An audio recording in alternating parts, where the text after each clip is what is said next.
Bismillahirrahmanirrahim. Assalamualaikum warahmatullahi wabarakatuh. Alhamdulillahi rabbil alamin. Nahmaduhu wa nasta'inuhu wa nastaghfiruh. Wa na'udzu billahi min shururi anfusina wa sayyiati a'malina. May yahdihillahu fala mudilla lahu wa may yudlilhu fala hadiya lahu. Asyhadu an la ilaha illallah wahdahu rabbi la syarika lahu wa asyhadu anna Muhammadan abduhu wa rasuluh.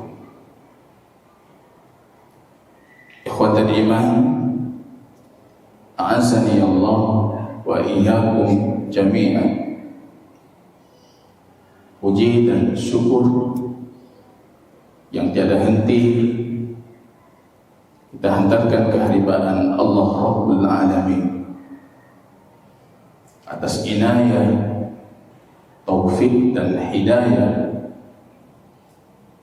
kita hari ini. Dengan izin Allah Jalla wa'ala sudah memasuki Syahrul Karim Sya'ban yang disebutkan oleh baginda Rasul, yataghafalu anhun nas, bulan yang sering orang lalai terhadap bulan Sya'ban. Kita berlebihan untuk Rajab, kemudian menanti datangnya Ramadan, maka Sya'ban ini terabaikan. Padahal baginda Rasul kita ketika sudah memasuki Sya'ban, ibadah beliau itu makin jauh beliau tingkatkan, bahkan melebihi Rajab. Usama Ibn Zaid mengatakan, ya Rasulullah, tidak pernah kami melihat engkau berpuasa dalam bulan selain bulan Ramadan lebih banyak dibandingkan bulan Sya'ban. Baginda Rasul kita mengatakan, dzaka syahrun turfa'u fihi al-a'malu ila Allah. Ini bulan amal kita itu dinaikkan kepada Allah Rabbul Alamin. Dan aku ingin, kata Rasul, ketika amalku diangkat dalam kondisi aku berpuasa. Kita juga ingin jamaah kaum muslimin, ketika amal kita diangkat dalam kondisi kita menuntut ilmu, dalam kondisi kita beribadah kepada Allah Rabbul Alamin. Di antara kekhususan bulan ini jamaah kaum muslimin, ini bulan yang tertuntut orang Islam itu merealisasikan kemurnian tauhidnya. Dalam hadis yang dihasankan oleh Syalbani dan turuknya banyak dari baginda Rasul, Allah akan melihat di malam pertengahan Sya'ban semua hambanya. Kemudian Rabb kita mengatakan, faqad ghafartu lah, semua aku ampuni, illa musyrik, kecuali mereka pelaku kesyirikan, atau musyahid, atau orang yang punya dalam dadanya permusuhan untuk saudara muslim. Ini bulan kita merealisasikan tauhid, menjauhkan semua bentuk kesyirikan, memurnikan la ilaha illallah. Ini nikmat yang luar biasa jamaah kaum muslimin. Di saat para sahabat baginda Rasul untuk mengatakan la ilaha illallah, mereka berisiko ditumpahkan darah, berisiko dirampas harta bendanya, berisiko berpisah dengan keluarga terdekatnya. Tapi kita hidup di zaman yang la ilaha illallah itu bisa kita tegakkan. Alhamdulillah. Maka syukur terhadap ilmu itu dengan mengamalkan ilmu, dan syukur terhadap amal kita terhadap ilmu itu dengan terus belajar menuntut ilmu. Jamaah kaum muslimin rahimani wa rahimakumullah ta'ala, kita lanjutkan dengan izin Allah ta'ala. Walaupun sedikit pembahasannya, mungkin karena faktor sudah 2 minggu kosong, mungkin banyak jamaah yang luput. Sedikit saya ulangi temanya, yaitu pembahasan ma yantafi'u bihi al-mayyitu. Apa saja yang bermanfaat untuk si mayit setelah wafatnya. Ini selalu kita jadikan sebagai iktibar hati kita. La wazir wa la waziratun bizra ukhra. Kita tidak punya beban atas dosa orang lain, dan kita tidak punya kebaikan dari kebaikan orang lain. Itu hukum asal. Tapi rahmat Allah Ta'ala, rupanya Allah kehendaki untuk umat Muhammad, Allah berikan untuk mereka beberapa celah yang menjadikan mereka setelah wafat tapi masih meraih kebaikan dari apa yang pernah mereka lakukan. Di antara perkara ini jamaah kaum muslimin, lahirlah 3 kelompok kaum muslimin. Yang satu ekstrimnya ke kanan. Semua yang dilakukan oleh orang yang hidup itu bisa sampai kepada si mayit tanpa dalil, tanpa sandaran keilmuan, tanpa nas dan dalil dari wahyunya Allah, kitab Allah dan sunnah Rasulullah. Kita bukan kelompok seperti itu juga. Ada kelompok yang kedua, yang ekstrimnya ke kiri, mensapu hantro ke mayit. Nggak ada yang sampai. Anda kalau butuh pahala ya amalkan. Umur umat ini pendek, kemarin kita sebutkan di khutbah 60 sampai 70 kata Rasul. Tapi umat ini Allah berkahi dengan banyak musim al-khairat, terminal-terminal kebaikan yang dilipat gandakan, yang menjadikan derajat Anda itu cepat naik di mata Allah. Salah satu musim kebaikan itu seperti Syaban. Itu kelompok yang kedua. Mereka mengatakan yang sampai itu apa yang dia lakukan selama dia masih hidup. Ketika dia sudah wafat, wa an laisa lil insani illa ma sa'a. Ini terlalu ekstrim juga. Tariqatus salafi aslam. Cara para ulama dari generasi salafus saleh, sahabat Rasulullah, tabi'in, para a'imah madhab yang keempat, itu cara paling selamat dan cara paling bijak. Dan itu yang saya yakin, yang Rasul katakan sampai. Karena ini pembahasan wahyu ghaib. Yang Rasul tidak katakan itu sampai atau tidak sampai, atau wakaf, saya berhenti, tidak mengatakan sampai, tidak mengatakan tidak sampai. Walaupun saya tahu rahmat dan kasih sayang Allah luar biasa luas, tapi ini perkara ghaib.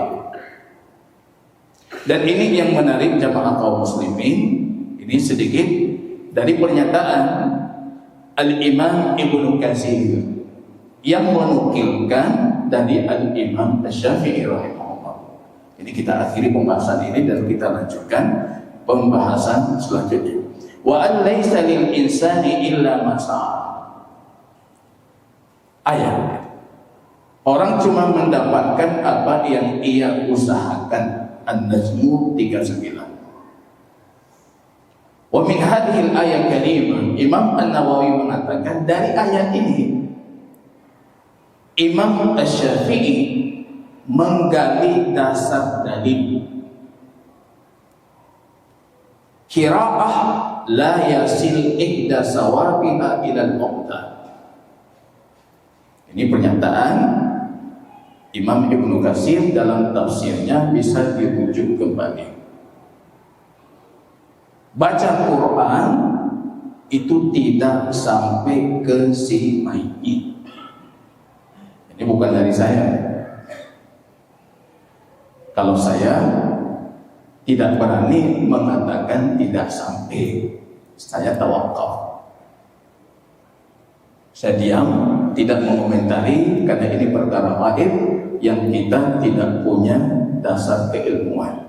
Tapi ini pernyataan Al-Imam An-Nawawi Asy-Syafi'i, dan seperti itu kita dapati dalam banyak kitabnya Asy-Syafi'i seperti Al-Um misalnya. Li'annahu laysa min amalihim wa la kasbihim. Karena itu bukan amalan mereka, bukan usaha mereka. Selalu kita katakan Imam Syafi'i ayat itu dalil mutlak bagi beliau, nggak ada yang sampai-sampai. Baca Quran tidak sampai, itu pandangan Asy-Syafi'i rahimahullah. Wa lihadza lam yandub ilaihi Rasulullah ummatahu wa la hathahum alaihi. Kata Imam An-Nawawi, oleh karena itu kita dapati baginda Rasul tidak pernah menyuruh umatnya membaca Quran untuk si mayit. Ini kembali nanti bisa ditelusuri tafsir Ibnu Katsir. Wala arsyadahum ilaihi bin nassin wala iman. Tidak ada petunjuk nas. Rasul pernah menyuruh, bahkan terindikasi menyuruh saja tidak ada. Nas yang sahih jelas tidak ada, yang terindikasi Rasul suruh saja, kata Imam An-Nawawi, itu tidak kita dapatkan. Kemudian beliau mengatakan walam yaqul dzalika an ahadin minas sahabah. Kemudian kita tidak pernah mendapati itu dilakukan oleh para sahabat Rasulullah. Ada kalimat menarik, beliau melanjutkan, walau kana khairan lasabaquna ilaih. Ini poin paling penting, Pak. Kalau perkara itu kebaikan, maka mereka orang yang pertama kali melakukan kebaikan itu. Kita tahu sahabat Rasul. Kalau itu pembahasan ketaatan, sahabat Rasul bukan berjalan di atas ketaatan, lari. Kalau itu perkara syurgawi, sahabat Rasul itu orang yang lari untuk syurga itu. Syekh Albani mengatakan para sahabat Rasulullah, kita tidak mampu mengajar mereka. Mereka lari di atas jalan hidayah, sedangkan kita di atas jalan petunjuk itu hanya merangkak seperti kura-kura. Ini Syaban dah 6 Syaban, masih bulan depan puasa. Baca Quran dulu, sedekah dulu. Lau kana khairan lasabaquna ilaih.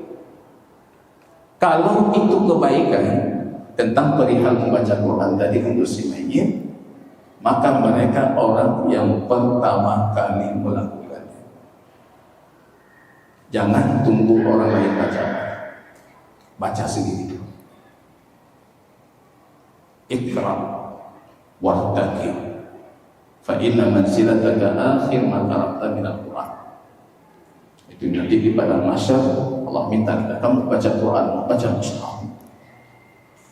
Derajatmu itu berhenti di mana kamu berhenti membaca ketika di dunia. Baik, baca dulu. kita lihat ini pernyataan para ulama, mengharap dari orang saya rasa bukan waktunya lagi. Hari ini ada jamaah kaum muslimin di luar, tingkat salat saja kan nanti bisa difidyahkan, nanti bisa dilakukan oleh orang, nanti bisa dibayar oleh orang. Kalau ini pernyataan ulama itu, katakan saja ini para ulama berselisih, tapi yang pasti kita tidak bisa memastikan kebaikan itu sampai. Maka lakukanlah, manfaatkan musim khairah. Ini musim kebaikan, musim kebaikan. Berlanjut selesai Sya'ban, nanti lanjut Ramadan. Dikasih jeda Syawal. Syawal artinya nambah, tambah lagi kebaikan dalam bentuk yang lain. Nanti masuk lagi bulan haram. Begitu nikmat Allah. Bagaimana cara kita mensyukuri nikmat musim kebaikan itu? Jadi nggak ada cerita mengharap orang lain. Jamaah kaum muslimin rahimani wa rahimakumullah.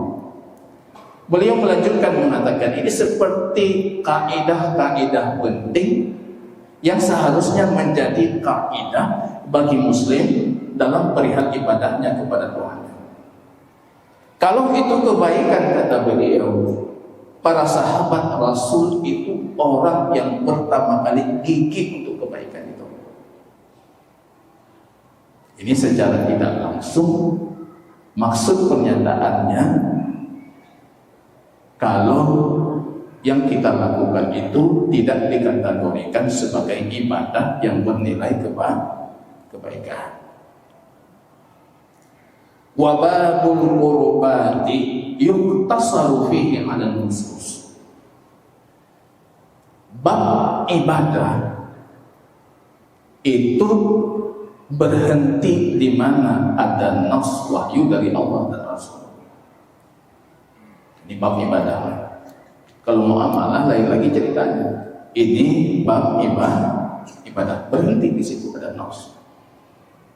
Saya akan mempertanggungjawabkan ibadah saya di hadapan Rabb saya Allah. Anda juga seperti itu.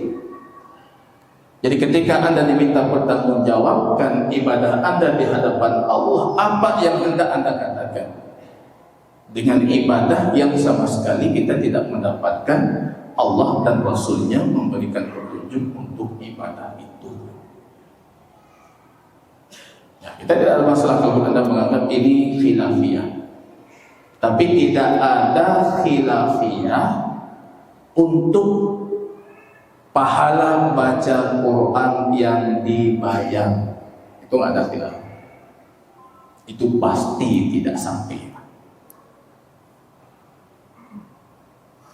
Khilafiyah itu kata para ulama di pembahasan tatawwu. Dia beribadah karena Allah, kemudian pahala yang sudah dia miliki diberikan kepada orang lain. Itu yang khilafiyah. Tapi kalau dia dibayar untuk baca Quran itu, ini bukan bab tatawwu, Pak. Saya mohon maaf kalau sekiranya saya yang baca Quran, saya pun tidak yakin kalau saya sudah dapat pahala apa. Gimana kirim buku? Ini bagaimana kalau sekiranya saya dibayar untuk itu?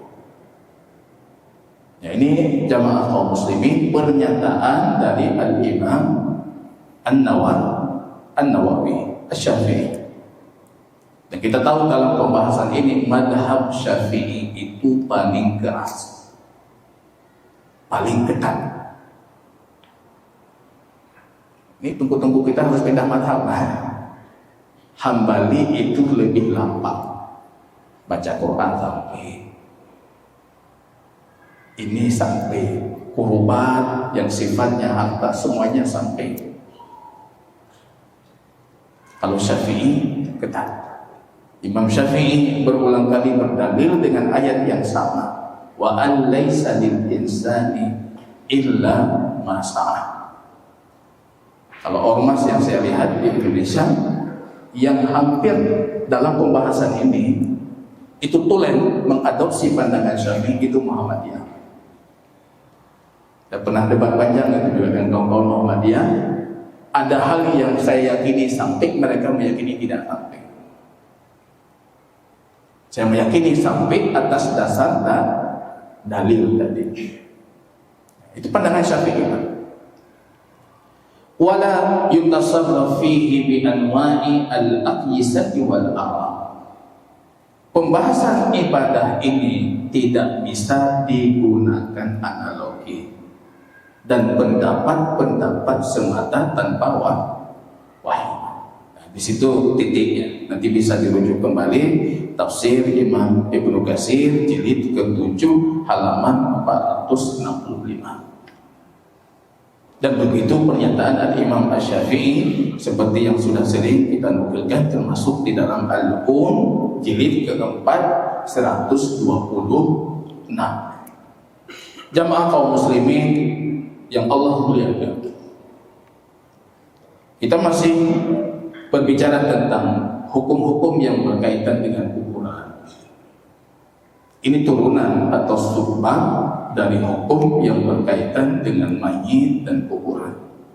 Kita lanjutkan dengan izin Allah Ta'ala. Pengarang kitab kita mengatakan babu maja'a fil niyahati 'alal mayyit. Bab atau pembahasan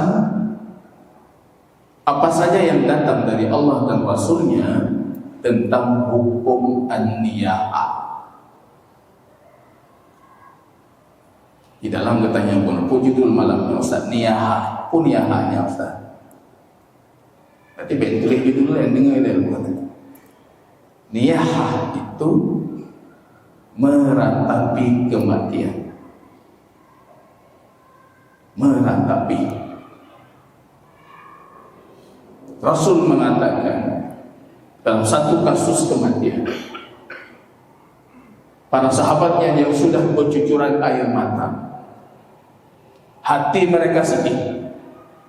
Rasul kita mengatakan Allah tidak menghisap kalian atas air mata. Klik-klik juga masalah. Allah tidak menghisap kalian atas hati yang sedih, tapi Allah menghisap kalian atas ini, ditunjuk lidahnya. Jadi kesimpulan apa arti niyahah? Kalau Anda sudah menggunakan lisan, itu sudah kategori niyahah. Ini lisan yang paling penting. Kalau meratapi menggunakan lisan, itu sudah kategori niyahah. Bab yang luas, banyak sekali subbab di dalamnya. La'ana Rasul dalam hadis, baginda Rasul melaknat as-saliqah, wanita yang mengeraskan suaranya ketika meratapi kematian. Nangis dia keluar dari mulutnya. Ratapan-ratapan itu terlaknat dalam hadis Rasulullah. Wal haliqah, Rasul juga melaknat wanita. Ini kenapa semuanya wanita, Pak? Karena pembahasan ini hampir kebanyakan pelakunya itu para bunda kita yang ada di belakang. Lemahnya hati mereka dalam menghadapi musibah. Cepatnya mereka menggunakan perasaan. Tapi kalau kita laki-laki melakukan hal yang sama, masuk ke dalam hadis, bahkan justru lebih masuk.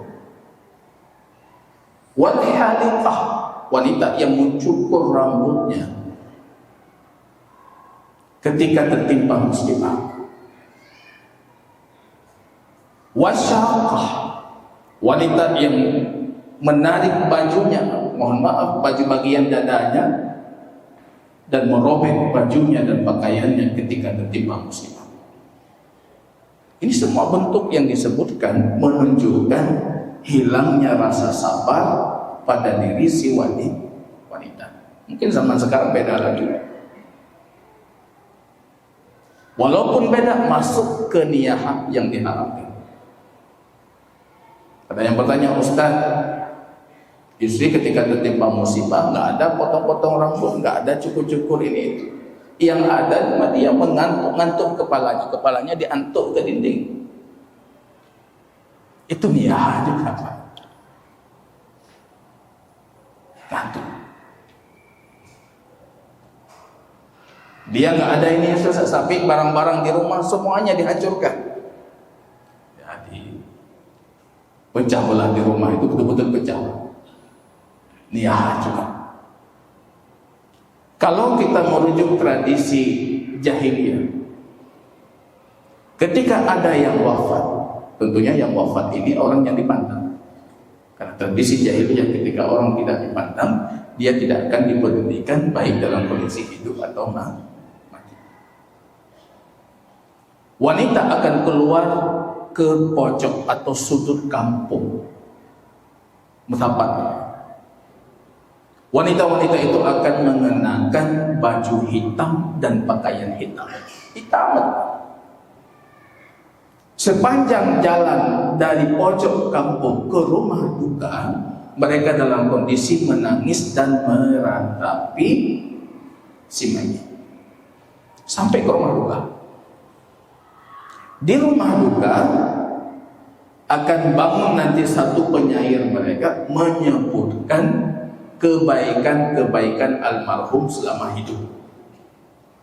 Nyatung kumpulan, beliau dulu tokoh ini, beliau itu, prestasi beliau ini itu. Disebutkan itu risah. Setelah itu disebutkan, kumpulan mereka itu ratapan, tangisan, bahkan diiringi dengan rebana. Mereka akan makan-makan. Nah, akan duri itu, Pak.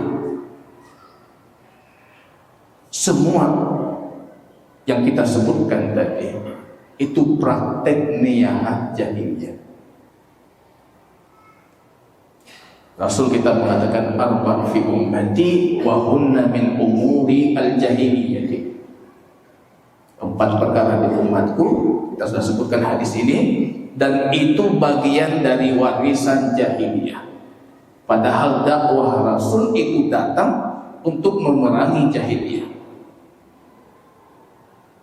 At-ta'anu fil ansab wal fakhru bil ahsab wal istisqa'u bin nujumi wan niyah. Membanggakan keturunan, mencela keturunan orang, kemudian meminta hujan dari bintang-bintang di langit, kemudian niyahah.